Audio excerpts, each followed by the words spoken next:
ಸುಮಾರು ಒಂದಷ್ಟು ವಿಡಿಯೋ ಬಂದು ಆ ವಿಡಿಯೋದಲ್ಲಿ ಮೆಕಡೋಮಿಯಾ ಒಂದು ಗಿಡಕ್ಕೆ 1 ಲಕ್ಷ ಇದೆ, 1 ಎಕರೆಗೆ 1 ಕೋಟಿ ಬರುತ್ತೆ, 2 ಕೋಟಿ ಬರುತ್ತೆ ಅಂತೆಲ್ಲ ಒಂದು ಉತ್ಪ್ರೇಕ್ಷೆಯಾಗಿ ಸ್ವಲ್ಪ ಕೆಲವು ವಿಡಿಯೋಗಳು ಬಂದಾಗ ಅದ್ರ ಬಗ್ಗೆ ಆಸಕ್ತಿ ಜಾಸ್ತಿ ಆಯಿತು. 6 ಸಲ ಥೈಲ್ಯಾಂಡ್ಗೆ ಹೋಗಿದ್ದೀನಿ ಇದುವರೆಗೂ.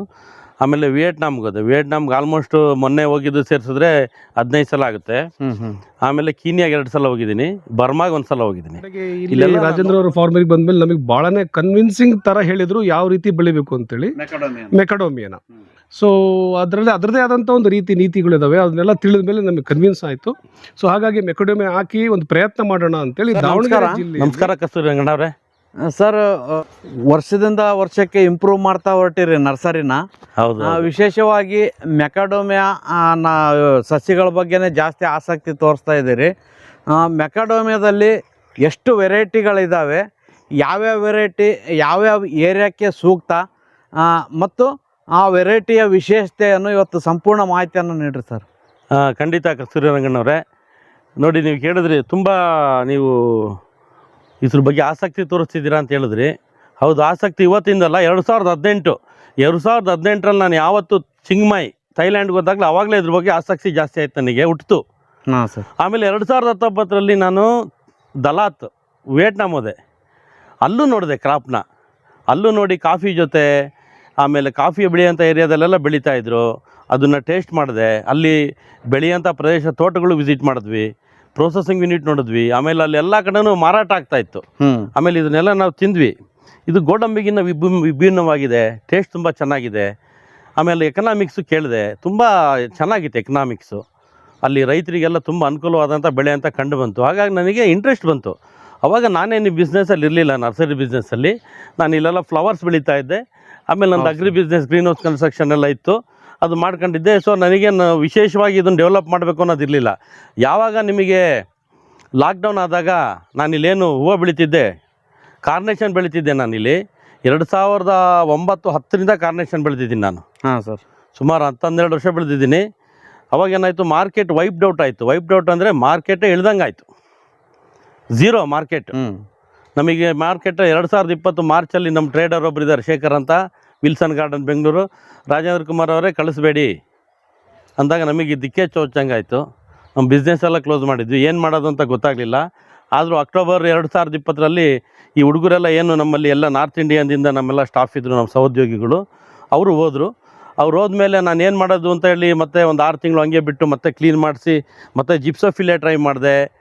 ಆಮೇಲೆ 2ನೇ ಲಾಕ್ಡೌನ್ ಸ್ಟಾರ್ಟ್ ಆಯಿತು. ಹಾಗಾಗಿ ನನಗೆ ಇದು ಬೇಡ, ಇನ್ಮೇಲೆ ಹೂವನೇ ಬೆಳೆಯೋದು ಬೇಡ ಅಂತ ಡಿಸೈಡ್ ಮಾಡಿ ಇಲ್ಲೆಲ್ಲ ಸೀಬೆಕಾಯಿ ಹಾಕ್ಬಿಟ್ಟೆ. ನೀವು ಹೋದ ಸಲ ಬಂದಾಗೆಲ್ಲ ಸೀಬೆ ಗಿಡ ಇತ್ತು. ಸೀಬೆ ಗಿಡ VNR ಅಂತ ಹಾಕಿದೆ. ನಮ್ಮೊಬ್ಬರು ಸ್ನೇಹಿತರು ಚೆನ್ನೇಶಪ್ಪ ಅಂತೇಳಿ, ಅವರು ರಿಟೈರ್ಡ್ ಸಿಂಡಿಕೇಟ್ ಬ್ಯಾಂಕ್ ಮ್ಯಾನೇಜರು, ತುಂಬ ಉತ್ಕೃಷ್ಟವಾಗಿ ಬೆಳೆದಿದ್ರು. ಅದನ್ನು ಇಲ್ಲಿ ಸಕ್ಸಸ್ಫುಲ್ಲಾಗಿ ಬೆಳೆದೆ, ಚೆನ್ನಾಗಿ ಬೆಳೆದೆ. ಅದಾದಮೇಲೆ ಏನು ಮಾಡಿದೆ, ಹಣ್ಣಿನ ನರ್ಸರಿ ಸ್ಟಾರ್ಟ್ ಮಾಡಿದೆ. ಸೀಬೆಹಣ್ಣು, ಆಮೇಲೆ ಮ್ಯಾಂಗೋ. ಆಮೇಲೆ ಮ್ಯಾಂಗೋನದು ಸುಮಾರು ವೆರೈಟಿ ತಂದು ಹಾಕ್ತೆ. ಮಿಯಾಜಾಕಿ, ರೆಡ್ ಐವರಿ ಮ್ಯಾಂಗೋ, ಈ ಥರ ಎಕ್ಸಾಟಿಕ್ ಮ್ಯಾಂಗೋಸ್ ಎಲ್ಲ, ತಾಯ್ಪಟ್ಟಿ ಕಟ್ಟಿಮೋನು ಎಲ್ಲ ತುಂಬ ತಂದು ಹಾಕಿದೆ. ಸೊ ಅದ್ರ ಬಗ್ಗೆ ನಾನೇನು ಮಾಡಿದೆ, ನರ್ಸರಿ ಆ್ಯಕ್ಟಿವಿಟಿ ಸ್ಟಾರ್ಟ್ ಮಾಡಿದಾಗ 2022ರಲ್ಲಿ ಇದ್ದಕ್ಕಿದ್ದಂಗೆ ಸ್ವಲ್ಪ ಈ ಮೆಕಡೋಮಿಯಾ ಬಗ್ಗೆ ಒಂದು ಜನಗಳಲ್ಲಿ ಒಂದು ಇಚ್ಛಾಶಕ್ತಿ ಜಾಸ್ತಿ ಆಗ್ತಾ ಹೋಯಿತು. ಸುಮಾರು ಒಂದಷ್ಟು ವಿಡಿಯೋ ಬಂದು ಆ ವಿಡಿಯೋದಲ್ಲಿ ಮೆಕಡೋಮಿಯಾ 1 ಗಿಡಕ್ಕೆ 1 ಲಕ್ಷ ಇದೆ, 1 ಎಕರೆಗೆ 1 ಕೋಟಿ ಬರುತ್ತೆ, 2 ಕೋಟಿ ಬರುತ್ತೆ ಅಂತೆಲ್ಲ ಒಂದು ಉತ್ಪ್ರೇಕ್ಷೆಯಾಗಿ ಸ್ವಲ್ಪ ಕೆಲವು ವಿಡಿಯೋಗಳು ಬಂದಾಗ ಅದ್ರ ಬಗ್ಗೆ ಆಸಕ್ತಿ ಜಾಸ್ತಿ ಆಯಿತು. ಅವಾಗ ನಾನೇನು ಮಾಡಿದೆ, ಹೌದು ಇದಕ್ಕೆ ನಾವು ಈ ಮೆಕಡೋಮಿಯಾ ಬಗ್ಗೆ ಕಾನ್ಸಂಟ್ರೇಷನ್ ಮಾಡೋಣ ಅಂತ ಮೆಕಡೋಮಿಯಾ ಬಗ್ಗೆ ಕಾನ್ಸಂಟ್ರೇಷನ್ ಮಾಡ್ತಾಯಿದ್ದೀನಿ. ನಾನು 2000 ಈ ಜರ್ನಿ ನಾನು ಹೇಳಬೇಕಂದ್ರೆ ಮೆಕಡೋಮಿಯಾ ಬಗ್ಗೆ 2020-22 ಕಡೆ ತಿಂಗಳುಗಳಿಂದ ನಾನು ಇದ್ರ ಬಗ್ಗೆ ರಿಸರ್ಚ್ ಸ್ಟಾರ್ಟ್ ಮಾಡಿದೆ. ನಾನು 3 ವರ್ಷ ಆಯಿತು ರಂಗಣ್ಣ ಇದು ಸ್ಟಾರ್ಟ್ ಮಾಡಿ. ನಾನು ಫಸ್ಟೆಲ್ಲ ನೋಡಿದಾಗ ನೀವು ವೆರೈಟಿ ಬಗ್ಗೆ ಕೇಳಿದ್ರಿ, ನಾನು ಅದಕ್ಕೋಸ್ಕರನೇ ಮಾಡಿದ್ದು. ಫಸ್ಟ್ ಆ್ಯಂಡ್ ಫಾರ್ಮೋಸ್ಟ್ ನಾನು ಹೋಗಲ್ಲಿ ಏನು ನೋಡಿದೆ ಅಂದರೆ ಥೈಲ್ಯಾಂಡ್ಗೆ ಹೋದೆ. ಫಸ್ಟು 6 ಸಲ ಥೈಲ್ಯಾಂಡ್ಗೆ ಹೋಗಿದ್ದೀನಿ ಇದುವರೆಗೂ. ಆಮೇಲೆ ವಿಯೆಟ್ನಾಮ್ಗೆ ಹೋದೆ. ವಿಯೆಟ್ನಾಮ್ಗೆ ಆಲ್ಮೋಸ್ಟ್ ಮೊನ್ನೆ ಹೋಗಿದ್ದು ಸೇರಿಸಿದ್ರೆ 15 ಸಲ ಆಗುತ್ತೆ. ಆಮೇಲೆ ಕೀನ್ಯಾಗೆ 2 ಸಲ ಹೋಗಿದ್ದೀನಿ, ಬರ್ಮಾಗೆ 1 ಸಲ ಹೋಗಿದ್ದೀನಿ. ಇಲ್ಲೆಲ್ಲ ನಾನು ನೋಡಿ ಬಂದಿದ್ದು ಬರ್ಮಾದಲ್ಲಿ ಬಿಡಿ ಅಂತ ಏನಂತ ತುಂಬ ಚೆನ್ನಾಗಿ ಬೆಳೀತಿಲ್ಲ, ಅಲ್ಲಿ ವೆರೈಟಿಗಳು ನನಗೇನು ಇಷ್ಟ ಆಗಿಲ್ಲ ಅಲ್ಲಿ. ಆದರೆ ನಿಮಗೆ ಕೀನ್ಯಾದಲ್ಲಿರ್ಬೋದು, ವಿಯೆಟ್ನಾಮಲ್ಲಿರ್ಬೋದು, ಥೈಲ್ಯಾಂಡಲ್ಲಿರ್ಬೋದು, ಎಲ್ಲೂ ನಿಮಗೆ ಬೀಜದ ಗಿಡ ಯೂಸ್ ಮಾಡಲ್ಲ ಅಂತ ಗೊತ್ತಾಯಿತು. ಈ ಬೀಜದಿಂದ ಪ್ರೊಪಗೇಷನ್ ಏನಾಗಿದೆ ಅದನ್ನು ಯೂಸ್ ಮಾಡಲ್ಲ. ಯಾಕೆಂದರೆ ಇದು highly crossplanted crop, true to type ಇರಲ್ಲ. ಇದು ಹೆಂಗಂದರೆ ಗೋಡಂಬಿ ಥರ ಸೈಜ್ ಆಫ್ ದ ನಟ್ ದೊಡ್ಡದು ಬಂದರೆ ಬೆಲೆ, ಇಲ್ಲ ಅಂದ್ರೆ ಇಲ್ಲ. ಹೌದು. ಆಮೇಲೆ ಕರ್ನಲ್ ರಿಕವರಿ ರೇಷಿಯೋ ಜಾಸ್ತಿ ಇರಬೇಕು. ನೀವು 100 kg ಪ್ರೋಸೆಸ್ ಮಾಡಿದಾಗ ಏನು ನಿಮಗೆ ಕರ್ನಲ್ ಬರುತ್ತೆ, ತಿನ್ನೋಂಥ ವಸ್ತು, ಬಿಳಿ ಪದಾರ್ಥ, ಸೊ ಅದ್ರ ಮೇಲೆ ಬೇರೆ ಇರೋದ್ರಿಂದ ಇದನ್ನು ಇದು ವೆರೈಟಿ ಸೆಲೆಕ್ಷನಲ್ಲಿ ತುಂಬ ಯೋಚನೆ ಮಾಡೋ ಅಂಥ ಇದು ತುಂಬ ಇದೆ. ಹಾಗಾಗಿ ಫಸ್ಟ್ ತಿಳ್ಕೊಂಡಿದ್ದು ಗ್ರಾಫ್ಟೆಡ್ ಪ್ಲಾಂಟ್ ಹಾಕಬೇಕು. ಗ್ರಾಫ್ಟೆಡ್ ಪ್ಲಾಂಟ್ ಯಾವ ವೆರೈಟಿ ಸೂಕ್ತ, ಗ್ರಾಫ್ಟೆಡ್ ಪ್ಲಾಂಟೆಡ್ ಆದರೆ ಯಾವುದು ನಾವು ರೂಸ್ಟಾಕ್ ಯೂಸ್ ಮಾಡಬೇಕು ಅಂತ ತಿಳ್ಕೊಳ್ತಾ ಹೋದೆ. ನೋಡಿ, ಒಂದು ವರ್ಲ್ಡಲ್ಲೇ ಒಂದು ತುಂಬ ರೆಸಿಸ್ಟೆಂಟ್ ರೂಸ್ಟಾಕ್ ಇದೆ, 695K ಅಂತ ಒಂದು ಬ್ಯೂಮಾಂಟು. ಹಾಂ ಸರ್, ಅದು ಒಂದು ರೂಸ್ಟಾಕ್ ಇದೆ. ಅದು ಎಷ್ಟು ರೆಸಿಸ್ಟೆಂಟ್ ವೆರೈಟಿ ರೂಸ್ಟಾಕ್ ಅಂದರೆ ರಂಗಣ, ಅದನ್ನು ಪ್ರಪಂಚದಾದ್ಯಂತ ತುಂಬ ಇಷ್ಟಪಡೋಂಥ ರೂಸ್ಟಾಕು. ಅದು ಬಿಟ್ಟರೆ 660 ಯೂಸ್ ಮಾಡ್ತಾರೆ, ನನಗೆ ಗೊತ್ತಿದ್ದಂಗೆ ಸೌತ್ ಆಫ್ರಿಕಾದಲ್ಲಿ. ಸೊ ಈ 695 ಅದ್ರ ರೂಟ್ ಸಿಸ್ಟಮ್ ಎಷ್ಟು ವಿಗರಸ್ ಆಗಿದೆ, ಎಷ್ಟು ನಿಮಗೆ ಅದರದ್ದು ನಿಮಗೆ ಡೆಪ್ತು ನಿಮಗೆ ಆಗಿರ್ಬೋದು, ವಿಡ್ತ್ ಆಗಿರ್ಬೋದು, ಅದು ರೂಟ್ ಏರ್ಸು ಪ್ರೊಟ್ರೂಸ್ ಆಗುತ್ತೆ ತುಂಬ, ಅಂದರೆ ತುಂಬ ನಿಮಗೆ ಅಡಾಪ್ಟಬಲ್ ಆಗುತ್ತೆ, ಎಲ್ಲ ಸಾಯಿಲ್ಗೂ ಅಡಾಪ್ಟಬಲ್ ಆಗೋಂಥ ಒಂದು ರೂಸ್ಟಾಕ್ ವೆರೈಟಿ. ಆಮೇಲೆ ಮೇನ್ ಕ್ರಾಪಿಗೆ ಏನಿದೆಯಲ್ಲ ಇದಕ್ಕೆ ತುಂಬ ವಿಗರ್ ಕೊಡುತ್ತೆ. ಸೊ ಅದರಿಂದ ಏನಾಗುತ್ತೆ ನಿಮ್ಗೆ ಅದು ಅಂಥ ಒಂದು ರೂಸ್ಟಾಕ್ ಯೂಸ್ ಮಾಡಿಬಿಟ್ಟು ನೀವು ಗ್ರಾಫ್ಟಿಂಗ್ ಮಾಡಿದಾಗ ನಿಮಗೆ ಕ್ರಾಪ್ ಬೇಗ ಬರುತ್ತೆ, ತುಂಬ ಸಪೋರ್ಟ್ ಕೊಡೋದ್ರೆ ನೀವು ಒಳ್ಳೆ ಮನೆಗೆ ಒಂದು ಒಳ್ಳೆ ದೊಡ್ಡ ಫೌಂಡೇಶನ್ ಹಾಕೊಂಡಂಗೆ ಮನೆ ಗಟ್ಟಿಯಾಗಿರುತ್ತೆ, ಮನೆ ಗಟ್ಟಿಯಾಗಿರುತ್ತೆ, ಅಲ್ಲಾಡಲ್ಲ. ಆಮೇಲೆ ಮನೆ ನಿಮಗೆ ಬಾಳಿಕೆ ಬರೋಂಥ ಒಂದು ಇದು ರೂಸ್ಟಾಕ್, ಅದು ನಿಮ್ಮ ಗಿಡ ಬಾಳಿಕೆ ಬರೋಂಥ ರೂಸ್ಟಾಕು. ಸೊ ಫಸ್ಟು ರೂಸ್ಟಾಕ್ ಸೆಲೆಕ್ಷನ್ ಆಯಿತು. ಆಮೇಲೆ ವೆರೈಟಿ ಯಾವ ಥರ ಸೆಲೆಕ್ಷನ್ನು ನೀವು ಹೇಳ್ದಂಗೆ ನಾವೆಲ್ಲಿ ಸಿಲೆಕ್ಟ್ ಮಾಡಿರೋದು 3 ವೆರೈಟಿ ಆಯಿತಾ. ಇದನ್ನೆಲ್ಲ ನಾನು ಕೆಲವ್ರ ಹತ್ರ ಡಿಸ್ಕಸ್ ಮಾಡಿದೆ. ಕೀನ್ಯಾದಲ್ಲಿ ಮಾರ್ಟಿನ್ ಅಂತ ಒಬ್ರು ಇದ್ದಾರೆ, ಅವ್ರು 25-27 ವರ್ಷದಿಂದ ಇದನ್ನು ಬೆಳೆ ಬೆಳೀತಿದ್ದಾರೆ. ಅವ್ರ ಹತ್ರ ನರ್ಸರಿ ಇದೆ, ತುಂಬ ಪ್ರತಿಭಾನ್ವಿತ, ಅವರು ತುಂಬ ನಾಲೆಡ್ಜಬಲ್ ಮನುಷ್ಯ ಮೆಕಡೋಮಿಯಾದಲ್ಲಿ, ತುಂಬ ಸೀನಿಯರ್ ಅವರು. ಅವ್ರ ಹತ್ರ ಡಿಸ್ಕಸ್ ಮಾಡಿದೆ. ಆಮೇಲೆ ಮಿಸ್ಟರ್ ಪಾಂಗ್ ಅಂತ ಇದ್ದಾರೆ, ಮಿಸ್ಟರ್ ವ್ಯಾನ್ಸು ಅಂತ ಇದ್ದಾರೆ ವಿಯೆಟ್ನಾಮಲ್ಲಿ. ಆಮೇಲೆ ನಿಮಗೆ ಥೈಲ್ಯಾಂಡಲ್ಲೂ ನಮಗೆ ತುಂಬ ಆ ಥರ ರಿಸೋರ್ಸ್ಫುಲ್ ಜನ ತುಂಬ ಇದ್ದಾರೆ. ಪುಚ್ಚಿತ್ ಅಂತಿದ್ದಾರೆ, ಪುಚ್ಚಿತ್ ಅಂತಿದ್ದಾರೆ, ಅಲ್ಲಿ ಪುಚ್ಚಿತ್ತು ಸೋಮಿತ್ ಈ ಥರ ಹೆಸರಿಡ್ಕೊಳ್ತಾರೆ ಥೈಲ್ಯಾಂಡಲ್ಲಿ. ಮಿಸ್ಟರ್ ಪುಚ್ಚಿತ್ ಅವ್ರಿಗೆ ಮೀಟ್ ಮಾಡಿ ಅವ್ರ ಪ್ಲ್ಯಾಂಟೇಷನ್ಲೆಲ್ಲ ವಿಸಿಟ್ ಮಾಡಿದಾಗ ನಾನು ಡೇಟಾ ಕೊಡ್ತಾ ಹೋದೆ. ನಾನೇನು ಡೇಟಾ ಕೊಡ್ತಾ ಹೋದೆ, ನಮ್ಮಲ್ಲಿರೋ ಕ್ಲೈಮೇಟ್ ಯಾವ ಥರ ಇದೆ, ನಮ್ಮಲ್ಲಿ ನೋಡಿ ಕೋಸ್ಟಲ್ ಏರಿಯಾ ಇದೆ, ಆಮೇಲೆ ಎಲಿವೇಟೆಡ್ ಏರಿಯಾ, ಕಾಫಿ ಬೆಳೆ ಅಂತ ಚಿಕ್ಕಮಗಳೂರು ಇರ್ಬೋದು, ಸಕಲೇಶ್ಪುರ ಇರ್ಬೋದು, ಮಡಿಕೇರಿ ಇರ್ಬೋದು, ಅಥವಾ ನಮ್ಮ ಜಾಸ್ತಿ ಮಳೆ ಬೆಳೆಯೋಂಥ ಪ್ರದೇಶ ಹೊಸನಗರ, ತೀರ್ಥಹಳ್ಳಿ, ಆಮೇಲೆ ಸೌತ್ ಕೇಂದ್ರ, ನಾರ್ತ್ ಕೇಂದ್ರ, ಅದಾದಮೇಲೆ ನಮ್ಮ ಪ್ಲ್ಯಾಟು ತುಮಕೂರು ಇರ್ಬೋದು, ಅಥವಾ ಚಿತ್ರದುರ್ಗ ಇರ್ಬೋದು, ಆಮೇಲೆ ಡ್ರೈ ಕ್ಲೈಮೇಟ್ ಬಳ್ಳಾರಿ, ಆಮೇಲೆ ಆಂಧ್ರ ಪ್ರದೇಶದಲ್ಲಿರೋ ಪ್ಲೇಸಸ್ಸು, ಆಮೇಲೆ ಇದರಲ್ಲೇ ನಿಮಗೆ ಈಸ್ಟರ್ನ್ ಘಾಟ್ಸ್ ಇದೆ, ನಮ್ಮ ಸೌತ್ ಇಂಡಿಯಾ, ನಾರ್ತ್ ಇಂಡಿಯಾ ಎಲ್ಲ ಹೇಳ್ತಾ ಹೋದಾಗ ಅವರು ನನಗೆ ತುಂಬ ರೆಸಿಸ್ಟೆಂಟ್ ವೆರೈಟಿನ ನನಗೆ ರೆಕಮೆಂಡ್ ಮಾಡಿದ್ರು. ಯಾವುದು ಟೆಂಪ್ರೇಚರ್ ತಡ್ಕೊಳ್ಳೋಂಥದ್ದು JWK2 ಅಂತ. ಅದು 1 ವರ್ಷದ ಗಿಡ ಎಲ್ಲ ನಿಮಗೆ ತೋರಿಸಿದ್ದೀನಿ, ಪರ್ಫಾರ್ಮೆನ್ಸ್ ತುಂಬ ಚೆನ್ನಾಗಿದೆ, ಅದು ತುಂಬ ವಿಗರ್ ಇದೆ, ತುಂಬ ನಿಮಗೆ ರಫ್ ಕ್ರಾಪ್ ಅದು. ಅದಾದಮೇಲೆ ಇನ್ನೊಂದು A38GR ಅಂತ ಇತ್ತು, A38GR. ಆಮೇಲೆ JWK2 ಏನಂದರೆ ವಿಶೇಷ, ನಿಮಗೆ ಹೈ ಟೆಂಪರೇಚರು ಡ್ರೈ ಕಂಡೀಷನ್ಗೆ ತಡ್ಕೊಂಡು ಸರ್ವೈವ್ ಆಗೋಂಥ ವೆರೈಟಿ. ಅದ್ರ ಜೊತೆಗೆ ಇನ್ನೊಂದೇನು ವಿಶೇಷ ಅಂದರೆ ಅದ್ರ ಜೊತೆ ನಟ್ ಸೈಜ್ ತುಂಬ ಚೆನ್ನಾಗಿದೆ. ಅದು big nut size, recovery ratio, kernel recovery ratio ಚೆನ್ನಾಗಿದೆ, ಯಾವುದೇ ರೀತಿ ನೋಡಿದ್ರು ತುಂಬ ಒಳ್ಳೆ ಉತ್ಕೃಷ್ಟವಾಗಿದೆ. ಆಮೇಲೆ ಇನ್ನೊಂದು ಮಾಡಿದ್ವಿ QN1R ಅಂತ, ಅದ್ರದ್ದು nut size, quality, recovery ratio ಎಲ್ಲ ತುಂಬ ಚೆನ್ನಾಗಿದೆ. ಬಟ್ ಅದೇನಂದರೆ ನಿಮಗೆ ಡ್ರೈ ಲ್ಯಾಂಡಿಂಗ್ ನಾವು ಸೂಟ್ ಆಗಲ್ಲ. ಅದೇನಾಗುತ್ತೆ ನಿಮಗೆ ಅಬ್ನಾರ್ಮಲ್ ವರ್ಟಿಗಲ್ ಗ್ರೋತು, ಈ ಥರ ಸುಮಾರು ಎಲ್ಲ ಪ್ಯಾರಾಮೀಟರ್, ಟೆಂಪ್ರೇಚರ್ ಜಾಸ್ತಿ ಆದರೆ ತಡ್ಕೊಳ್ಳಲ್ಲ, ನಾವೆಲ್ಲ ನೋಡ್ಬಿಟ್ಟಿದ್ದೀವಿ. ಇದೆಲ್ಲ ಲೀವ್ಸ್ ಇದೆಯಲ್ಲ, ಲೀವ್ಸ್ ಎಲ್ಲ ಡ್ರೂಪ್ ಆಗ್ಬಿಡುತ್ತೆ ಸಮ್ಮರಲ್ಲಿ, ಕೆಳಗಡೆ ಇಳಿದು ಬಿಡುತ್ತೆ ಲೀವ್ಸ್ ಎಲ್ಲ ಮಾಡ್ಕೊಂಡು ಕೆಳಗಡೆ ಒಂಥರ, ಮತ್ತೆ ಸಾಯಂಕಾಲ ರಿಕವರ್ ಆಗುತ್ತೆ. ಆ ಥರ ಕಷ್ಟಪಡುತ್ತೆ ಬೆಳೆಯೋಕ್ಕೆ. ಆಮೇಲೆ ಏನಾಗುತ್ತೆ, ಎಲೆ ಎಲ್ಲ ಸೈಜ್ ಕಮ್ಮಿಯಾಗಿ ಉದ್ದಕ್ಕೆ ಬೆಳ್ಕೊಂಡ್ಬಿಡುತ್ತೆ, ಅದಕ್ಕೆ ಅಬ್ನಾರ್ಮಲ್ ವರ್ಟಿಕಲ್ ಗ್ರೋತ್ ಅಂತ ಹೇಳ್ತಾರೆ. ಸೊ ಅದರಿಂದ ನಾವೇನು ಮಾಡಿದ್ವಿ, ಆ ವೆರೈಟಿನ ತಂದಿದ್ದೀವಿ. ನಾವೇನಂದರೆ ಇಲ್ಲಿ ಚಿಕ್ಕಮಗಳೂರು, ತೀರ್ಥಹಳ್ಳಿ, ಸಕಲೇಶ್ಪುರ ಇಂಥ ಪ್ರದೇಶಕ್ಕೆ ಕೊಡ್ತೀವಿ ಹೊರತು ತುಂಬ ಡ್ರೈ ಲ್ಯಾಂಡಿಗೆ ಕೊಡಲ್ಲ. ಬೆಂಗಳೂರಲ್ಲಿ ಬೆಳಿಬೋದು, ಬೆಂಗಳೂರು ಸುತ್ತಮುತ್ತನೂ ಒಳ್ಳೆ ಕ್ಲೈಮೇಟ್ ಇದೆ. ಸೊ ಈ ಥರ ನಾವು ಒಂದು ಏರಿಯಾಗೆ ತಕ್ಕನಾಗಿ ನಾವೇನು ಮಾಡಿದ್ವಿ, ಫಸ್ಟು ವೆರೈಟಿನ ಸೆಲೆಕ್ಟ್ ಮಾಡ್ತಾ ಹೋದ್ವಿ ರಂಗಣ್ಣ. ಆಮೇಲೆ ನನ್ನ ಹತ್ರ ಈಗ ಒಂದು 19 ವೆರೈಟಿ ಇದೆ ಇಲ್ಲಿ. ಅವೆಲ್ಲ ಕೆಲವು ನಾನು ಇಂಟ್ರೆಸ್ಟ್ ಪರ್ಪಸ್ ಇಟ್ಕೊಂಡಿದ್ದೀನಿ. ಈಗ ನನ್ನ ಹತ್ರ ಹೆಚ್ಚು ಕಮ್ಮಿ 19 ತಳಿ ಇದೆ. 19 ತಳಿಲಿ ಕೆಲವೆಲ್ಲ ಸುಮ್ಮನೆ ನಮ್ಮ ಕಲೆಕ್ಷನ್ ಪರ್ಪಸ್ಗೋಸ್ಕರ ಇಟ್ಟಿದ್ದೀನಿ. ಸರ್, ಎಲ್ಲದಕ್ಕೂ ನಾವು ಇಂಪಾರ್ಟೆನ್ಸ್ ಕೊಡೋಕ್ಕಲ್ಲ. ಯಾವುದೋ ಒಂದು ಹೊಸ ವೆರೈಟಿ ಸಿಕ್ತು ಅಂದರೆ ಒಂದು 5 ಗಿಡನ 3 ಗಿಡನ ಹಾಕೊಳ್ತೀವಿ. ನೋಡಿ, ಈ ಸಾಲಲ್ಲೇ ನಮಗೆ 3 ಜಾತಿ ಇದೆ. ಇದು 660. ಹಾಂ ಸರ್, 6 ಗಿಡನ 7 ಗಿಡನ ಇದೆ. ಅದಾದಮೇಲೆ 344 ಇದೆ. ಆಮೇಲೆ 538, A538, A344, ಆಮೇಲೆ A344 ಅಂತ, ಅದು A ಸೀರೀಸ್. ಇದು ಬಂದ್ಬಿಟ್ಟು ಇದರಲ್ಲಿ H2 ಇದೆ. ಹಾಂ ಸರ್. ಆಮೇಲೆ A741, A742 ಇಷ್ಟು ವೆರೈಟಿ ಇದೆ ಇಲ್ಲಿ. 3, 2, 5 6 ವೆರೈಟಿ ಆಯ್ತು. 6 ವೆರೈಟಿ ಆಯ್ತು. ಯಾವ ದೇಶದ ತಳಿಗಳು ಸರ್? ಇದೆಲ್ಲ ಆಸ್ಟ್ರೇಲಿಯನ್ ವೆರೈಟೀಸೇ. ಅಲ್ಲೆಲ್ಲ ನಿಮ್ಗೆ ರಿಸರ್ಚ್ ಎಲ್ಲ ಜಾಸ್ತಿ ಆಗೋದು ಹವಾಯಲ್ಲಿ ರಿಸರ್ಚ್ ಆಗುತ್ತೆ. ಆಸ್ಟ್ರೇಲಿಯನ್ ವೆರೈಟೀಸ್ ಎಲ್ಲ ಆಸ್ಟ್ರೇಲಿಯನ್ ವೆರೈಟೀಸ್ ಇದೆಲ್ಲ. ಸರ್ ಈಗ ನಮ್ಮ ಏರಿಯಾಕ್ಕೆ ಕೆಲವೊಂದು ಏರಿಯಾಗಳಲ್ಲಿ ನಿಮ್ಮ ವೆರೈಟಿಗಳು ರನ್ ಆಗ್ತಾ ಇದಾವೆ ಇದಾಗ. ಕೆಲವೊಂದು ಏರಿಯಾಗಳಿಗೆ ನೀವೇ ಬೇಡ ಅಂತ ಹೇಳ್ತಾ ಇದ್ದೀರಿ.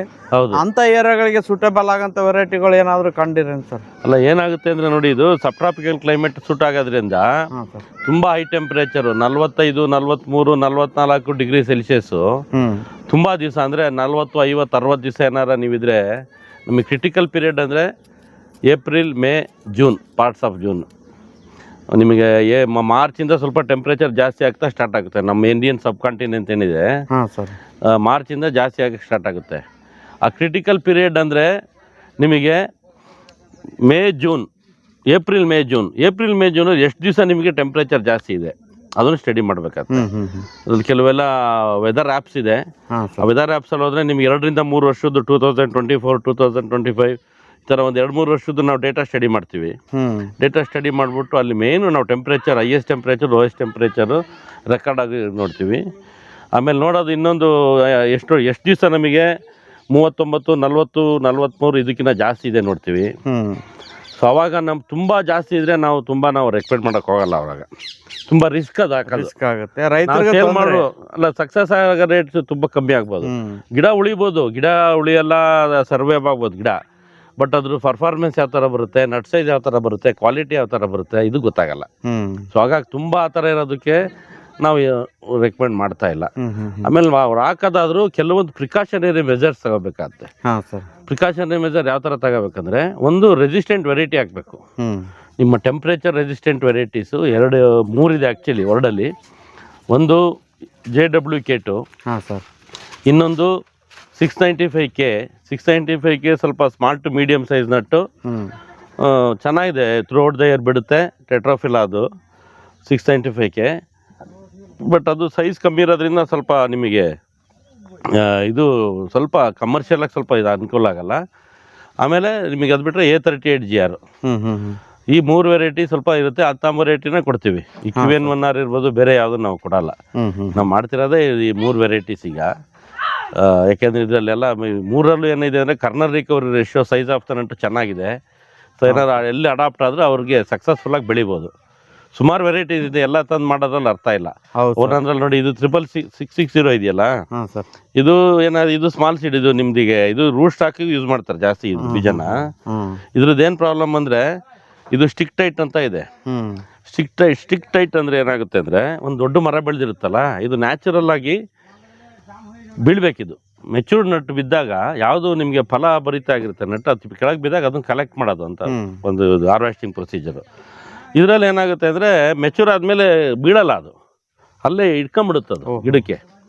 ಸೊ ಅವಾಗ ಏನಾಗುತ್ತೆ, ಅವಾಗ ಮಳೆ ಏನಾರ ಬಂತು, ಏನಾರ ಆಯ್ತು ಅಂದರೆ ಅಲ್ಲೇ ಜರ್ಮಿನೇಷನ್ ಸ್ಟಾರ್ಟ್ ಆಗ್ಬೋದು, ಮೊಳಕೆ ಬರ್ಬೋದು. ಆಮೇಲೆ ಅದನ್ನು ಕೆಳಗೆ ಬೀಳ್ಸೋಕ್ಕೆ ಇಥೆಪಾನ್ ಅಂತ ಸ್ಪ್ರೇ ಮಾಡ್ತಾರೆ, ಇಥೆಪಾನ್ ಅಂತ. ಮತ್ತು ಅದೊಂದು ಎಕ್ಸ್ಟ್ರಾ ಕೆಲಸ ಆಗುತ್ತೆ ರೈತರಿಗೆ. ಅದೊಂದಕ್ಕೋಸ್ಕರ ನಾವು 660 ನಾವು ಇದು ಮಾಡಲ್ಲ. ಆಮೇಲೆ ಇನ್ನೊಂದು ಏನಂದರೆ, ಇದು ತುಂಬ ಬಿಗ್ ನಟ್ ಸೈಜ್ ಅಲ್ಲ ಇದು. ನೋಡಿ, 660, 344, ಆಮೇಲೆ 538, 508, 538 ಬೇರೆ, ಇದು 508 ಇರೋದ್ರಲ್ಲಿ. ಇದು ಯಾವುದು ನಿಮಗೆ ತುಂಬ ಬಿಗ್ ನಟ್ ಸೈಜ್ ಇಲ್ಲ. ಒಳ್ಳೆ ಸಕ್ಸಸ್ಫುಲ್ ವೆರೈಟೀಸ್ ಇಲ್ಲ ಅಂತ ಹೇಳಲ್ಲ, ಬಿಗ್ ನಟ್ ಸೈಜ್ ಇಲ್ಲ ಇದರಲ್ಲಿ. ಸರ್, ಈಗ ಮೆಕಾಡೋಮಿಯಾ ವೆರೈಟಿ ಬಗ್ಗೆ ಪರಿಚಯ ಮಾಡಿಸಿದ್ರಿ, ಮತ್ತು ಸುಮಾರು ಜನ ಬೆಳಿತಾನಿದ್ದಾರೆ ನಿಮ್ಮ ಹತ್ರದಿಂದ. ಹೌದು. ಅದನ್ನು ಬೆಳಿಬೇಕಾದ್ರೆ ಏನು ಕೇರ್ ತೊಗೋಬೇಕು, ಅದಕ್ಕೂ ರೋಗ ಕೀಟಗಳ ಸಮಸ್ಯೆ ಇದೆಯಾ, ಅದ್ರ ಬಗ್ಗೆ ಸ್ವಲ್ಪ ಮಾಹಿತಿ ಹೇಳ್ರಿ ಸರ್. ಬಂದು ನೋಡಿ ಸರ್, ಫಸ್ಟು ಪ್ರೈಮರಿ ನೀವು ಯಾವ ಜಾಗದಲ್ಲಿ ಬೆಳಿತೀರೋ ಅದು ಇಂಪಾರ್ಟೆಂಟು. ಸೆಲೆಕ್ಷನ್ ಆಫ್ ಲ್ಯಾಂಡ್, ನಿಮ್ಮಲ್ಲಿ ಕ್ಲೈಮೆಟಿಕ್ ಕಂಡೀಷನ್ ಏನಿದೆ ಅದೆಲ್ಲ ಹೇಳಿದ್ದೀನಿ ನಿಮಗೆ.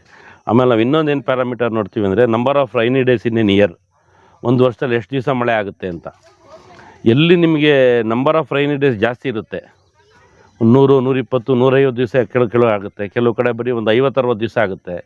50-60 ದಿವಸ ಆಗೋ ಕಡೆ ನೀವು ಏನು ಮಾಡಬೇಕು, ಡ್ರಾಟ್ ಏರಿಯಾ ಅವೆಲ್ಲ, ಅಲ್ಲೆಲ್ಲ ಏನು ಮಾಡಬೇಕು, ಎಕ್ಸ್ಟ್ರಾ ಇರಿಗೇಷನ್ ಕೊಡಬೇಕು. ಸೊ ಈ ಥರ ಎಲ್ಲ ನಿಮಗೆ ಎಕ್ಸ್ಟ್ರಾ ಇನ್ವೆಸ್ಟ್ಮೆಂಟ್ ಮಾಡಬೇಕಾಗುತ್ತೆ ಅಲ್ಲಿ.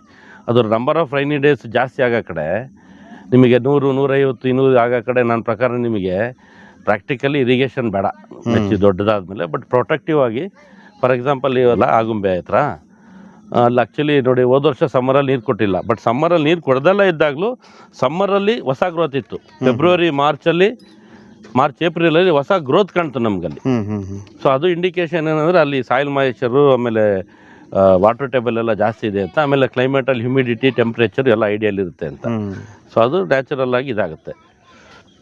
ಅದೇ ರೀತಿ ನೀವು ಫಸ್ಟ್ ಅದಾದಮೇಲೆ ನಿಮಗೆ ಡ್ರೈನೇಜ್ ಸಿಸ್ಟಮ್ ತುಂಬ ಇಂಪಾರ್ಟೆಂಟ್. ಇದರಲ್ಲಿ ಡ್ರೈನೇಜ್ ಸಿಸ್ಟಮು ನೀವು ಎಷ್ಟಾರ ಮಳೆ ಆಗಲಿ, 5,000 6,000 ಮಿಲಿಮೀಟರ್ ಮಳೆ ಆಗಲಿ, ಅದೇನು ತೊಂದರೆ ಇಲ್ಲ.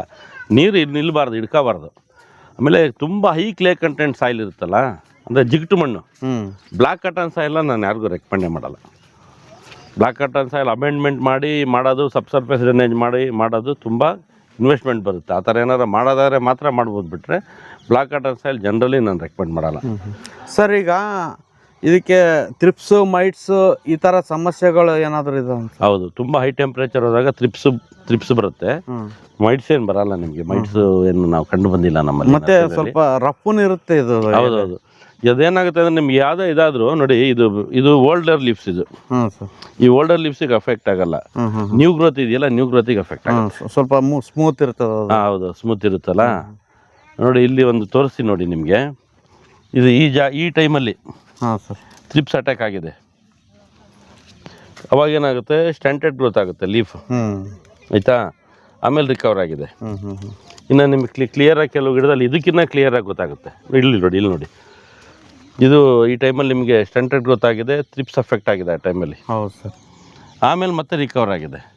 ಆಮೇಲೆ 2 ಥರ ಇದೆ. ಒಂದು ಸಾಯಿಲ್ ಅಪ್ಲಿಕೇಶನ್ ಮಾಡ್ಬೋದು. ಸಾಯಿಲ್ ಅಪ್ಲಿಕೇಶನ್ ಇದೆ ಥ್ರಿಪ್ಸಿಗೆ. ದೊಡ್ಡ ಮರಕ್ಕೆ ನೀವು ಸ್ಪ್ರೇ ಮಾಡೋಕ್ಕಲ್ಲ ಅಂದರೆ ಸಾಯಿಲ್ ಅಪ್ಲಿಕೇಶನ್ ಮಾಡ್ಬೋದು. ಗ್ರ್ಯಾನ್ಯೂಲ್ಸ್ ಬರುತ್ತೆ, ಸಿಸ್ಟಮಿಕ್ ಇನ್ಸೆಕ್ಟಿಸೈಡು, ಅದ್ರ ಮುಖಾಂತರನೂ ಕೊಡ್ಬೋದು. ಅದು ಯಾವ ಟೈಮಲ್ಲಿ ಬರುತ್ತೆ ಅಂದರೆ ಚೆನ್ನಾಗಿ ಹೈ ಟೆಂಪ್ರೇಚರ್ ಇದ್ದಾಗ ಆಗುತ್ತೆ. ಇದಕ್ಕಿದ್ದಂಗೆ ಮಳೆ ಇದ್ದೋಗ್ಬಿಟ್ಟು ಮತ್ತೆ ಬಿಸಿಲು ಟರ್ನ್ ಆದಾಗ, ಆ ಥರ ಆದಾಗ ಸ್ವಲ್ಪ ಜಾಸ್ತಿ ಆಗುತ್ತೆ. ಸರ್, ಈಗ ನಾವು ಮಾಮೂಲಾಗಿ ಬೇರೆ ಕಮರ್ಷಿಯಲ್ ಕ್ರಾಪ್ ಬೆಳೆದಾಗ ಈ ಪಪ್ಪಾಯ ಅಂತ ಬೆಳೆಗಳಿಗೆ ಜಾಸ್ತಿ ಪ್ರಮಾಣದಲ್ಲಿ ನ್ಯೂಟ್ರಿಯೆಂಟ್ಸ್ ಕೊಡೋದಾಗ್ಲಿ, ಮೇಲಿಂದ ಮೇಲೆ ಸಿಂಪಡಣೆ ಮಾಡೋದಾಗ್ಲಿ, ಈ ತರ ಮಾಡ್ತಿರ್ತಾರ. ಇದಕ್ಕೆ ಆ ತರ ಮೇಂಟೆನೆನ್ಸ್ ಏನಾದ್ರು? ಇಲ್ಲ, ಅದಕ್ಕೆ ಕಂಪೇರ್ ಮಾಡೋಕ್ಕಲ್ಲ. ಇದು ಯಾವ ಥರ ಕಂಪೇರ್ ಮಾಡೋ ಅಂದರೆ, ಮ್ಯಾಂಗೋ ಬೆಳಿತಾರೆ. ಮ್ಯಾಂಗೋ ಬೆಳಿಕಾರೆ ಏನು ಮಾಡ್ತಾರೆ, ವರ್ಷದಲ್ಲಿ ಒಂದು 3-4-5 ಸ್ಪ್ರೇ ಕೊಡ್ತಾರೆ. ಅದು ಆ ಥರ ಬಿಟ್ಟರೆ ನಿಮಗೆ ತುಂಬ ಪ್ರಾಬ್ಲಮ್ ಏನಿಲ್ಲ.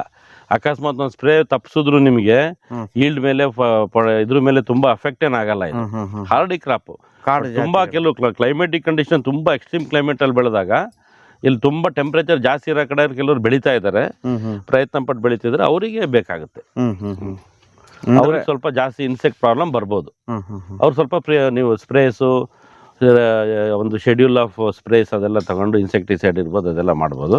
ಆಮೇಲೆ ಮೇನ್ ನಿಮಗೆ ಫೈಟ್ ಆಫ್ ಥರ ಬಂದ್ಬಿಟ್ಟು ನಿಮಗೆ 816ಗೆ ಫೈಟ್ ಆಫ್ ಥರ ಸಸೆಪ್ಟಬಲ್ ಇದೆ. ಆಮೇಲೆ ಅಸ್ಕ್ ಸ್ಪಾಟ್ ಅಂತ ಹೇಳ್ತಾರೆ. ಸೊ ಅದ್ರ ಮೇಲೆ ಚುಕ್ಕಿ ರೋಗ ಬರುತ್ತೆ. ಯಾವುದು? ಕಾಯಿ ಮೇಲೆ ಯಾರೋ ಒಂದು ಚುಕ್ಕಿ, ಫಂಗಲ್ ಇನ್ಫೆಕ್ಷನ್ ಅದು ಬರುತ್ತೆ. ಸೊ ಆ ಥರ. ಆಮೇಲೆ ಅಬ್ನಾರ್ಮಲ್ ವರ್ಟಿಕಲ್ ಗ್ರೋತ್ ಬರುತ್ತೆ. ಕೆಲವೊಂದು ನೋಡಿ QN1 ಇರ್ಬೋದು, ತುಂಬ ಹೈ ಟೆಂಪ್ರೇಚರ್ ಕೊಡಕ್ಕೆ ಬರಲ್ಲ ಅದನ್ನು. ಅದೇನಾಗುತ್ತೆ, ನಿಮಗೆ ಉದ್ದಕ್ಕೆ ಬೆಳ್ಕೊಂಡು ಹೋಗ್ಬಿಡುತ್ತೆ. ಇದೆಯಲ್ಲ, ಇದು ಎಲೆ ಎಲ್ಲ ಸಣ್ಣದಾಗುತ್ತೆ, ಉದ್ದಕ್ಕೆ ಹೋಗ್ಬಿಟ್ಟು ಅಲ್ಲಿ ಗುಚ್ಚು ಆಗ್ಬಿಡುತ್ತೆ, ಮೇಲ್ಗಡೆ ಹೋಗಿ ಗುಚ್ಚಾಗ್ಬಿಡುತ್ತೆ. ಅದರಲ್ಲಿ ಏನು ಪ್ರೊಡಕ್ಷನ್ ಏನು ಬರೋದಿಲ್ಲ ಅದರಲ್ಲಿ. ಆಮೇಲೆ ಇನ್ಸೆಕ್ಟ್ ಸ್ವಲ್ಪ ಡ್ಯಾಮೇಜ್ ಆದರೂ ಆ ಥರ ಆಗುತ್ತೆ. ಸೊ ಅಬ್ನಾರ್ಮಲ್ ವರ್ಟಿಕಲ್ ಗ್ರೋತು ಅದಕ್ಕಿದೆ. ಹಾಗಾಗಿ ಡ್ರೈ ಲ್ಯಾಂಡಿಗೆ ಹೈ ಟೆಂಪ್ರೇಚರ್ ಅದು ಕೊಡೋದಿಲ್ಲ ನಾವು. ಅದೇ ನಿಮಗೆ JWK2 ಎಲ್ಲ ಇದೆಯಲ್ಲ, ಅದು ರೆಸಿಸ್ಟೆನ್ಸ್ ಇದೆ. ಅದು ಲೀಫ್ ಸ್ಟ್ರಕ್ಚರ್ ನೋಡಿದ್ರೆ ನಿಮಗೆ ಗೊತ್ತಾಗುತ್ತೆ. ಸರ್, ಈಗ ಇದು ಕಾಡು ಜಾತಿ ಗಿಡ ಅಂತ ಹೇಳ್ತೀರಿ, ಕಾಡು ಮರಗಳು ಬೆಳೆದಂಗೆ ಬೆಳೀತದ ಅಂತ ಹೇಳ್ತೀರಿ. ಹೌದು. ಅಂದರೆ ನೀರಿಂದ ಅಷ್ಟೊಂದು ಜಾಸ್ತಿ ತಲೆ ಕೆಡಿಸ್ಕೊಳ್ಳೋದಿಲ್ಲ ಅಂದರೆ ಎಷ್ಟು ವರ್ಷದವರೆಗೂ ನೀರು ನಿರ್ವಹಣೆ ಮಾಡಬೇಕಾಗ್ತದೆ? ನೋಡಿ, ಇದು ಆಸ್ಟ್ರೇಲಿಯಾ ಕಾಡು ಇದೆಯಲ್ಲ, ಆಸ್ಟ್ರೇಲಿಯಾ ಒಂದು ಏರಿಯಾದಲ್ಲಿ ಸಬ್ಟ್ರಾಪಿಕಲ್ ಏರಿಯಾ ಇದೆ, ಕ್ವೀನ್ಸ್ಲ್ಯಾಂಡ್ ಅಂತ ಇದೆ. ಸೊ ಅಲ್ಲಿ ಅಬ್ಸರ್ವ್ ಮಾಡಿದ್ರು. ಇದರ 4 ಇದೆ ಪ್ರಜಾತಿ. 4 ಪ್ರಜಾತಿನಲ್ಲಿ 2 ಮಾತ್ರ ಎಡಿಬಲ್ ತಿನ್ನಕ್ಕೆ ಯೋಗ್ಯವಾಗಿದೆ. ಇದರಲ್ಲಿ ತಿನ್ನಕ್ಕೆ ಯೋಗ್ಯವಾಗಿ ಬರೋದು ಮೆಕಡೋಮಿಯಾ ಇಂಟೆಗ್ರಿಫೋಲಿಯಾ ಅಂತ ಒಂದು, ಮೆಕಡೋಮಿಯಾ ಟೆಟ್ರಾಫಿಲಾ ಅಂತ ಇನ್ನೊಂದು. ಇವೆರಡು ತಿನ್ನಕ್ಕೆ ಯೋಗ್ಯವಾಗಿದೆ, ಆಯಿತಾ. ಇದು ನಿಮಗೆ ಕಾಡಲ್ಲೇ ಹುಟ್ಟಿದ್ದು, ಕಾಡಲ್ಲೇ ಬೆಳೆದಿದ್ದು, ಆಯಿತಾ. ಬಟ್ ಬೇರೆ ಕಡೆ ಹೋದಾಗ ಬೇರೆ ಥರ ಅಡಾಪ್ಟ್ ಆಗಿದೆ. ಇದು ತುಂಬ ಹೈ ರೈನ್ಫಾಲ್ ಏರಿಯಲ್ಲೂ ಅಡಾಪ್ಟ್ ಆಗಿದೆ. ಕೀನ್ಯಾದಲ್ಲಿ ಟೀ ಝೋನ್, ಕಾಫಿ ಝೋನ್ ಅಂತ ಹೇಳ್ತಾರೆ. ಅಲ್ಲಿ ಎಂಬು ಒಂದು ಮೇರು ಅಂತಿದೆ, ಅಲ್ಲಿ 5,000 ಮಿಲಿಮೀಟ್ರ್ 6,000 ಮಿಲಿಮೀಟ್ರ್ ಮಳೆ ಆಗುತ್ತೆ. ಆ ಜಾಗದಲ್ಲಿ ಸರ್ವೈವ್ ಆಗಿದೆ ಇದು. ಆಮೇಲೆ ಕೆಲವು ಕಡೆ ಡ್ರೈ ಕಂಡೀಷನಲ್ಲೂ ಸರ್ವೈವ್ ಆಗಿದೆ. ನಾವು ನೋಡ್ದಂಗೆ ಇಲ್ಲೇ ಒಂದು 15-16 ವರ್ಷದ್ದು ನಾನು ಗೌರಿಬಿದನೂರೆಲ್ಲ ನೋಡಿದೆ, ತುಂಬ ಡ್ರೈ ಏರಿಯಾ ಅದು. ನಾನು ನೋಡ್ದಂಗೆ ಟೆಂಪ್ರೇಚರ್ ಒಂದು 40 ತನಕ ಹೋಗ್ಬೋದು ಅಲ್ಲಿ. ಅಲ್ಲಿ ಒಬ್ಬರು ವಿಜಯವಾಡದವ್ರು ಒಬ್ಬರು ಎಂಟ್ರಪ್ರನರು ಅಲ್ಲಿ ಗೌರಿಬಿದನೂರಲ್ಲಿ ಜಮೀನು ತಗೊಂಡು ಒಂದು 15-16 ವರ್ಷದ ಗಿಡ ಇದೆ. ಸೊ ಅಲ್ಲೂ ನೋಡಿದೆ, ಅಲ್ಲೂ ತುಂಬ ಡ್ರೈ ಕಂಡೀಷನ್ ಇದೆ. ವೆಜಿಟೇಷನ್ ಎಲ್ಲ ಸುತ್ತ ಇಲ್ಲ, ನಿಮ್ಗೆ ಗೊತ್ತಿರ್ಬೋದು ಡ್ರೈ ಅದು ಆಂಧ್ರ ಕ್ಲೈಮೇಟ್ ಅದು. ಸೊ ಅಲ್ಲಿ ಗಿಡ ಇದೆ, ಆಮೇಲೆ ಕಾಯಿ ಇದೆ, ಎಲ್ಲ ಥರ ಇದೆ. ಅವ್ರು ಸ್ವಲ್ಪ ಸಪ್ಲಿಮೆಂಟರಿ ಇರಿಗೇಷನ್ ಕೆಲವು ಮಾಡಿದ್ದಾರೆ. ಆಮೇಲೆ ಆರ್ಡಿ ಕ್ರಾಪ್ ಸರ್ವೈವ್ ಆಗಿದೆ ಅದು. ಆಮೇಲೆ ನಾನಿಲ್ಲಿ ಇನ್ನೊಂದಂದರೆ ನಾವಿಲ್ಲಿ ತುಂಬ ಮಳೆ ಬೀಳೋ ಪ್ರದೇಶದಲ್ಲೂ ಇದೆ.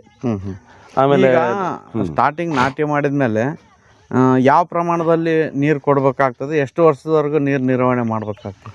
ಅಲ್ಲ, ನೀರು ನಿರ್ವಹಣೆ ನಿಮಗೆ ಪೂರ್ತಿ ಮಾಡಬೇಕಾಗುತ್ತೆ. ಈಗ ಏನು ಮಾಡ್ತೀರಾ ನೀವು ಆಗುಂಬೆ ಹತ್ರನೇ ಒಂದು ತೋಟ ಇದೆ ಅಂತ ತಿಳ್ಕೊಳ್ಳಿ, ಮೇಗರಹಳ್ಳಿ ಹತ್ರ. ಅವ್ರಿಗೆ ನಾನು ಹೇಳ್ತೀನಿ, ಲಾಂಗ್ ರನ್ನಲ್ಲಿ ಇರಿಗೇಷನ್ ಸಿಸ್ಟಮ್ ಮಾಡ್ಕೊಳ್ಳೋದು ಒಳ್ಳೇದು. ಯಾಕೆ ಅಂದರೆ ಪರ್ಫಾರ್ಮೆನ್ಸ್ ಬೇಕಲ್ಲ ನಮಗೆ. ಗಿಡ ಬರೀ ಬದುಕಿದ್ರೆ ಸಾಲಲ್ಲ ನಮಗೆ ಅಲ್ವಾ. ಸೊ ಏನಾಗುತ್ತೆ, ನೀವು ಯಾವುದೋ ಒಂದು ಟೈಮಲ್ಲಿ ಅದು ಕಷ್ಟಪಟ್ಟು ಏನಾರು ಬದುಕಿದಾಗ ಏನಾಗುತ್ತೆ, ಅದ್ರದ್ದು ಈಲ್ಡ್ ಮೇಲೆ ಎಫೆಕ್ಟ್ ಆಗ್ಬೋದು, ಸೈಜ್ ಆಫ್ ದ ನಟ್ ಕಮ್ಮಿ ಆಗ್ಬೋದು. ಸೊ ಆಮೇಲೆ ಯಾವುದೋ ಒಂದು ನ್ಯೂಟ್ರಿಯೆಂಟ್ ಕೊಟ್ಟಾಗ ಒಂದು ಪ್ರೊಟೆಕ್ಟಿವ್ ಇರಿಗೇಷನ್, ಅಟ್ಲೀಸ್ಟ್ ಸಮ್ಮರಲ್ಲಿ ಒಂದು 2-3 ಇರಿಗೇಷನ್ ಸಫಿಷಿಯೆಂಟ್ ಆಗಿ ಬೇಸಿನ್ ಮಾಡಾರ ನಿಲ್ಲಿಸ್ಬಿಡ್ಲಿ, ಇಲ್ಲ ಮೈಕ್ರೋ ಸ್ಪ್ರಿಂಕ್ಲರ್ ಆ ಥರ ಕೊಟ್ಟರು ಸಾಕಾಗುತ್ತೆ. ತುಂಬ ಏನು ಇದಾಗಲ್ಲ. ಆಮೇಲೆ ಒಂದು 2-3 ವರ್ಷ ನೀವು ಎಲ್ಲ ಯಾವುದೇ ಏರಿಯಾದಲ್ಲಿ ಕರ್ನಾಟಕ ಎಲ್ಲೇ ಸಾಕಿ ನೀವು 3-4 ವರ್ಷ ಸಾಕಿದ್ರೆ ನನ್ನ ಪ್ರಕಾರ, ಅಕಸ್ಮಾತ್ ನೀರು ಏನೋ ಪಾಪ ಯಾರೋ ಒಬ್ಬ ರೈತರಿಗೆ ಬೋರ್ವೆಲ್ ಪ್ರಾಬ್ಲಮ್ ಆಯಿತು ಅಂತಲೇ ತಿಳ್ಕೊಳ್ಳಿ, ಗಿಡ ಸತ್ತೋಗಲ್ಲ. ಇದು ಗಿಡ ಇರುತ್ತೆ, ಅದೊಂದು ಅಡ್ವಾಂಟೇಜ್ ಇದರಲ್ಲಿ. ಟ್ರೀ ವೆರೈಟಿ ಅಲ್ಲ, ಇದಕ್ಕೇನೋ ಲೈಫ್ ಇನ್ನೊಂದು ಏನಂದರೆ ಇದು ಲೈಫ್ ತುಂಬ ಜಾಸ್ತಿ ಇದೆ. ಹುಣಸೆ ಮರದ ಥರ ನಾನು ಹೇಳಿದ್ದೀನಲ್ಲ, ನೆನ್ನೆನೇ ಹೇಳಿದ್ದೀನಿ ನಿಮಗೆ. IIHR ಅಲ್ಲಿ 55 ವರ್ಷದ 1970ನೇ ಇಸ್ವಿದು ಹಾಕಿರೋ ಗಿಡ ಇನ್ನೂ ಇರ್ತದೆ ಮುಂದೆ. ಡಾಕ್ಟರ್ ರಮೇಶ್ ಮೆಲಾಂಟ್ ಅಂತೇಳಿ ಒಬ್ಬರು ಸೈಂಟಿಸ್ಟ್ ಹಾಕಿದ್ದಾರೆ, ಇನ್ನೂ ಇದೆ. ಉದಾಹರಣೆ ಇನ್ನೂ ಇದೆ ನಿಮಗೆ, ಇನ್ನೂ ಫ್ಲವರಿಂಗ್ ಆಗಿದೆ, ಇನ್ನೂ ಇರುತ್ತೆ ನನ್ನ ಪ್ರಕಾರ. ಅವೆಲ್ಲ ಓದಿದ್ವಿ. ನಾನು ನೋಡಿರೋ ಓಲ್ಡೆಸ್ಟ್ ಪ್ಲಾಂಟೇಶನ್ ಅಂದರೆ ಅದೇ. ವಿಯೆಟ್ನಾಮಲ್ಲೆಲ್ಲ ಒಂದು 20 ವರ್ಷದ 25 ವರ್ಷದ ನೋಡಿದ್ದೀನಿ ಗಿಡ ನಾನು. ಕೀನ್ಯಾದಲ್ಲೂ ಅಷ್ಟೇ ನೋಡಿದ್ದೀನಿ. ಬಟ್ ಇದರಲ್ಲಿ ಮಾತ್ರ ನಾನು ನಮ್ಗೆ ಇಂಡಿಯಾದಲ್ಲೇ ತುಂಬ ಹೈಯೆಸ್ಟ್ ಏಜ್ ಆಗಿರೋಂಥ ವಯಸ್ಸಾಗಿರೋ ಗಿಡ ನೋಡಿದ್ದಿಲ್ಲ ನಾನು. Okay sir. ನಮಸ್ತೆ ಸರ್. ನಮಸ್ಕಾರ ಸರ್. ಸರ್ ತಮ್ಮ ಹೆಸರು ಪರಿಚಯ ಹೇಳ್ರಿ ಸರ್. ಸರ್ ನನ್ನ ಹೆಸರು ತಿಪ್ಪೇಸ್ವಾಮಿ GM ಅಂತೇಳಿ, ಕಾರಿಗ್ನೂರು, ದಾವಣಗೆರೆ ಜಿಲ್ಲೆ, ಚನ್ನಗಿರಿ ತಾಲೂಕಿನ ಸರ್ ನಾನು. ಸರ್ ಸಾಮಾನ್ಯವಾಗಿ ನಿಮ್ಮ ಏರಿಯಾದಲ್ಲೂ ನರ್ಸರಿಗಳಿದ್ದಾವೆ, ಸುಮಾರು ಕಡೆ ನರ್ಸರಿಗಳಿದ್ದಾವೆ. ಈ ಮೆಕಾಡಮಿಯಾ ಪ್ಲಾಂಟು 200, 300, 500 ಈ ರೀತಿ ಮಾರ್ತಾ ಇದ್ದಾರೆ ಬೀಜದ ಗಿಡಗಳನ್ನ. ನೀವು ಯಾಕೆ ಈ ಗ್ರಾಫ್ಟೆಡ್ ಪ್ಲಾಂಟ್ನೇ ಸೆಲೆಕ್ಟ್ ಮಾಡ್ಕೋಬೇಕಂತ ರಾಜೇಂದ್ರ ಅವ್ರ ನರ್ಸರಿಗೆ ಬಂದಿರಿ? ಸರ್ ರಾಜೇಂದ್ರ ನರ್ಸರಿ ಅವರಿಗೆ ನಾವು ಬರ್ತಾ ಇರೋದು ಇವತ್ತು 2ನೇ ಭೇಟಿ. ಮೊದಲನೇ ಭೇಟಿಯಲ್ಲಿ ನಾವು ಈ ನರ್ಸರಿ ಬಗ್ಗೆ ಎಲ್ಲ ನರ್ಸರಿಗಳನ್ನ ನೋಡ್ಕೊಂಬಂದಿದ್ವಿ.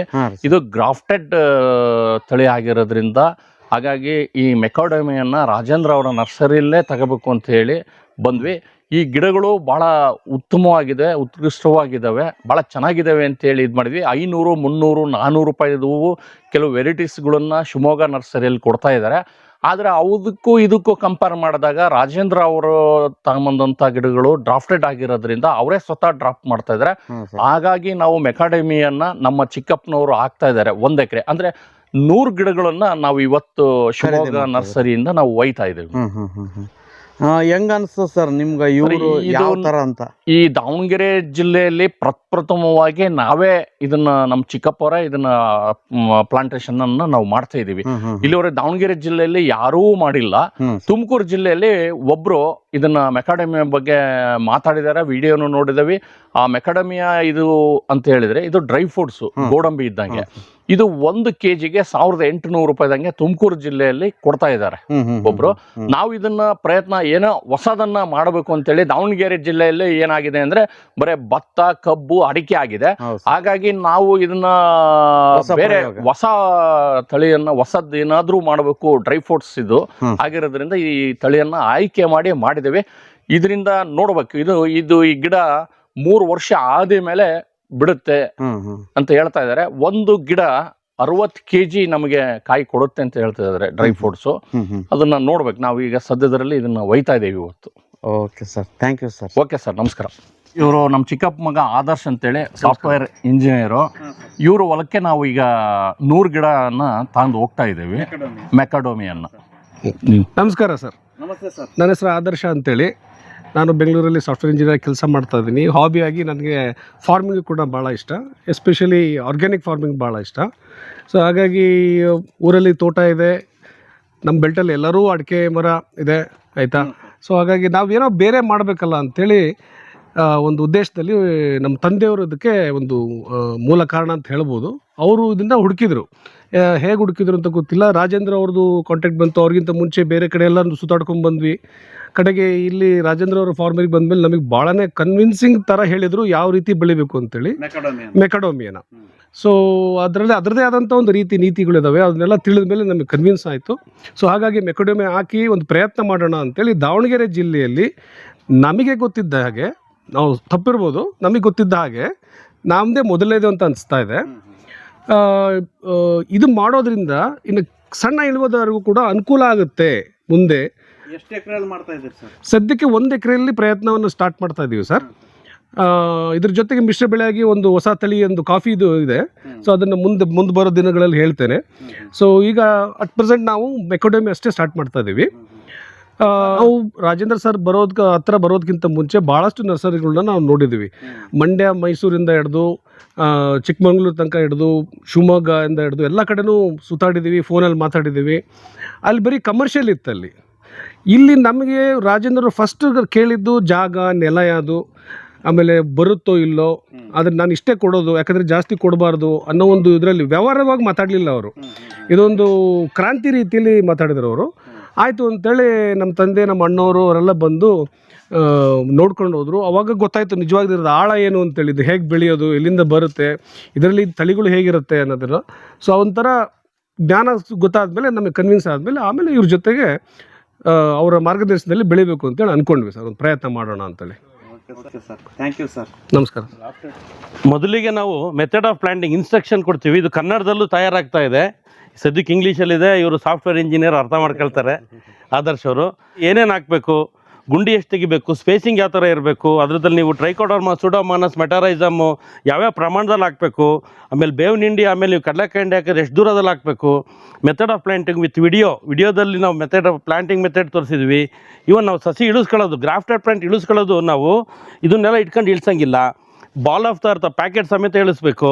ಆಮೇಲೆ ಅದಾದಮೇಲೆ ಯಾವ ಥರ ನಾವು ಸ್ಟಿಕ್ನ ಅದಕ್ಕೆ ಸಪೋರ್ಟ್ ಕೊಡಬೇಕು ಅನ್ನೋದೆಲ್ಲದು ಇನ್ಸ್ಟ್ರಕ್ಷನ್ ಇಲ್ಲಿ ತಗೊಳ್ಳಿ ಆದರ್ಶರೇ. ಅದಾದಮೇಲೆ ನಮ್ದು ಯಾರೇ ರೈತರು ಬಂದರೂ ನಮಗೆ ಕ್ಯಾಶ್ ಕೊಡಲಿ ಅಥವಾ ಅವ್ರು ಚೆಕ್ ಮುಖಾಂತರ ಪೇಮೆಂಟ್ ಮಾಡಲಿ, ನೋಡಿ ಒಂದು GST ಬಿಲ್ ಕೊಡ್ತೀವಿ ಅವ್ರಿಗೆ. GST ಬಿಲ್ ಕೊಡ್ತೀವಿ, ಡೇಟು, ವೆಹಿಕಲ್ ನಂಬರು, ಅವ್ರು ಯಾರು ರೈತರ ಹೆಸರು ಎಲ್ಲ ಹಾಕಿ ಒಂದು ಟ್ಯಾಕ್ಸ್ ಇನ್ವಾಯ್ಸು, GST ಬಿಲ್ ಕೊಡ್ತೀವಿ. ಇದು HSN ಕೋಡ್ ಬಂದ್ಬಿಟ್ಟು ಪ್ಲ್ಯಾಂಟ್ಸಿಗೆ, ಲೈವ್ ಪ್ಲ್ಯಾಂಟ್ಸು, ಸೀಡ್ಸ್ ಇದಕ್ಕೆಲ್ಲ HSN ಕೊಟ್ಬಿಟ್ಟು 601220 ಇದನ್ನ ಹಾಕ್ಬಿಟ್ಟು ನಾವು ಕೊಡ್ತೀವಿ ಸರ್. ತಗೊಳ್ಳಿ. ಓಕೆ.